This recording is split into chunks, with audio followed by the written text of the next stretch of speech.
Okay, you guys, so we got to move because I only have 10 minutes. So today we're learning about inscribed angles. So an inscribed angle, instead of a central angle that went, A, P, and then over here that was actually went to the center of the circle, inscribed angles go all the way to the opposite end of the circle. Its vertex lies on the edge of the circle over here. So an inscribed angle is one with its vertex on the circle and the two sides are chords. So yeah, chords go from center to center, or side to side of the circle, never go in the center.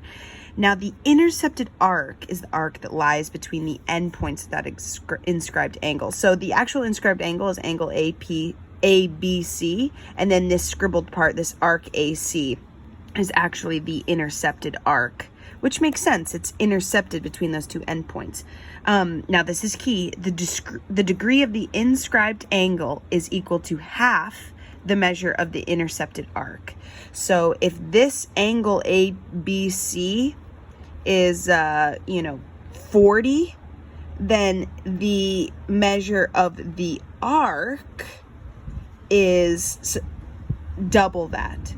Is half that. I'm sorry. So if angle ABC is 40, then the arc is 80. Sorry, I'm actually outside and I got distracted. So that's key. That it's always half of the arc, which kind of makes sense because this looks like a bigger angle than this little angle. So it's half.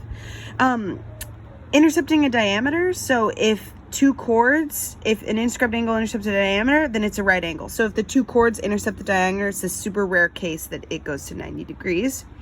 And then this super awesome one of overlapping arcs. So, okay, look at this picture. It's a little bit hard to see. See how angle ABD is an angle? And then also ACD is an angle, an inscribed angle. Both of these inscribed angles intersect this arc AD. So if that angle and that angle intercept the exact same arc, then those two angles are congruent. So if two inscribed angles intercept the same arc, the angles are congruent. They're the same. So this angle of ABD is equal to ACD, the measure of ACD. Cool. So those are the three things you need to know. Now working towards, what's actually happening. So find the angle arc measures. These are some examples. So if the arc is 62, then the inscribed angle all the way down, if it's touching on the other side, is half. It's 31. Then the other way, if this angle is 113, the measure of the whole arc would be double. It'd be 226. This guy, so see how it's the diameter and then two chords are intersecting it. So the angle, the measure of this PQR is 90 degrees because it's at a 90 degree angle here. I could even draw that in.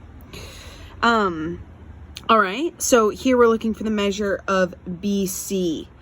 So you have to be a little bit smart here. We have to go, okay, this is a diameter, so that means it goes to the center. So that means this whole thing is 180. If this inscribed angle is 47, the arc, the intercepted arc, will be 94, it would be double. So if this whole thing is 180, I do 180 minus 94, get this little chunk would be 86. This guy, so if this is 53, this is 65, I can get the measure of this whole arc by doing 360 minus 53 minus 65. So that would make this arc 242. And if we're looking for the measure of angle JKL, that would be half this arc. So we've gotten this arc, half of it would be 121. Moving on. I have long notes today, so I want to make sure I get it all. Okay, so we're looking for the measure of angle RST as well as RUT. So RST and RUT. Hopefully you can see that this angle and this angle intercept this arc together. So if I get this measure of the arc, I divide it by 2, I can get those two, which is why it goes to 41. But how do you get 82 here? You get that from 64, 139, 75. If we add all those up and then subtract 360, subtract from 360, that gives us this measurement. Half it gives us those because they're inscribed angles going to the same arc. Down here, so it's the same thing, but now we have an x value in here. So if they're saying the angle, the measure of angle CDE is 8x minus 9, and the whole arc is 158, I could either do half 158, which is what happened here, because half of this will be equal to this angle, and set them equal to each other. Or I could have doubled this and made this 16x minus 18 and equal it to 158. There's a couple ways to do that. Over here, so they've given us the angle now, and they want the arc. I could either double the angle and equal it to 4x minus plus 58, or I could half the arc and equal it to 67. Either one. Pause the video if you feel like you need to stare at any of these longer. I'll keep this up here. Okay. I got 4 minutes. Can I do it? Can I do it? YouTube doesn't let me have longer than 10-minute videos. Maybe it's 15. Maybe I have more time. Done enough. I should know by now. Okay, so hopefully you see this picture. It's 2 chords intersecting in diameter. So this will be equal to 90. So I can set it equal to 90 and solve. Okay. This guy, so it's 2 chords oh, it's not intersecting in diameter. I'm sorry. But I was going to say, since they told us it's 114, this is, but it's not intersecting the center anyways. Okay.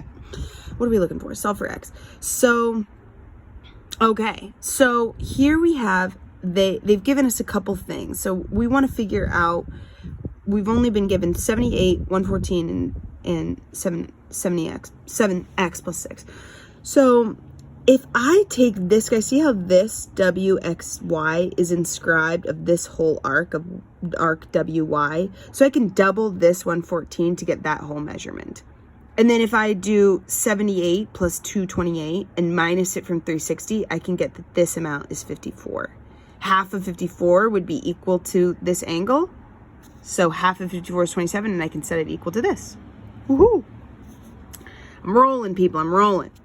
Okay, solve for x. So if it's given like this. If I say, okay, how would I get there? If I get this measurement and half it, then I can equal it to 7x plus 10. Minus 10, I'm sorry.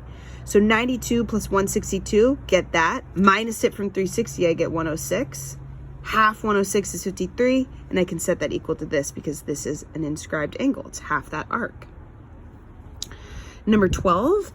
So what are we given here? We weren't given this 134, so I have to double 67 to get 134. Then 120 plus 134 minus that amount from 360, it will be equal to this. And that's why it's 106 equals 5x plus 21. It's really just little puzzles. Just fun puzzles. Having a blast.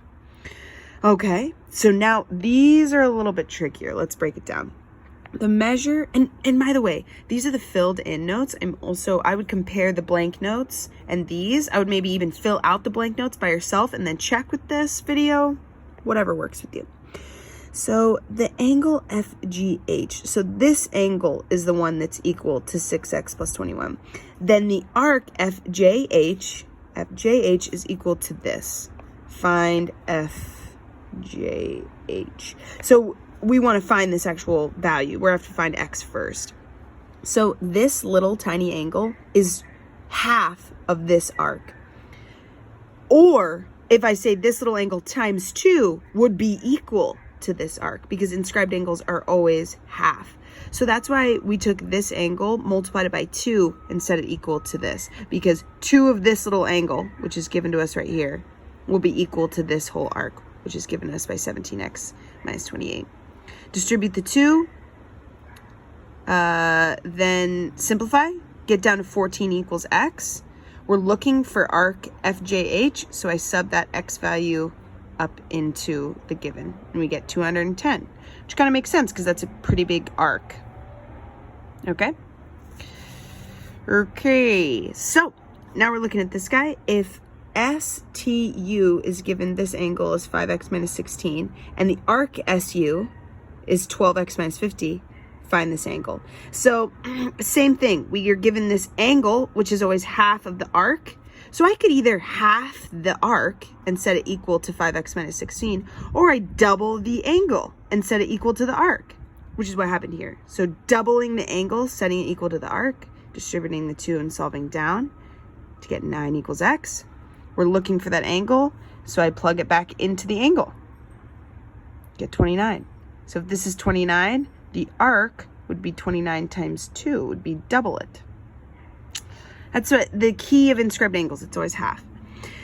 Okay, angle ABD. So where's ABD? ABD. I really have to follow these pictures, but ABD and then ACD. ACD. See how they're both intersecting AD? Okay. Oh, find the measure of AD. Classic. So since they're both intersecting it, we can set them equal to each other and solve for x. Then, if I plug that back in, if I plug x back into either of these, so we picked angle ABD, plug 5 back in, we get the measure of actually ABD with 56 here. So now we have that is 56. We also have ACD is 56. But the arc they intercept is twice that angle. So I do 56 times 2, I get 112. Woohoo! Okay, if the measure of KJL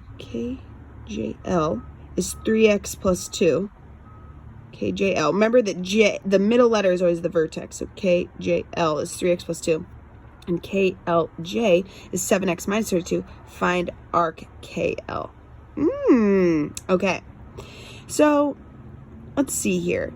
If we want to know how we can get this arc here. And if we have to use our knowledge of geometry here a little bit, that all triangles add up to 180, right? And so if we already have this 90, then that means this angle plus this angle also has to equal 90. So if I combine these two, set 3x plus 7x is 10x, 2 plus minus 30, these two have to equal 90. Then I can solve for x. Then I plug that back into KJL, because if I get this angle, I can multiply it by 2 to get that arc. So I plug it back into that x value into that angle, multiply by 2, I can get that arc. I think YouTube gives me 15 minutes, I'm at 12. I rolled through that was really fast. So you might need to slow that down or repeat some of it. Hopefully I made sense. Inscribed angles.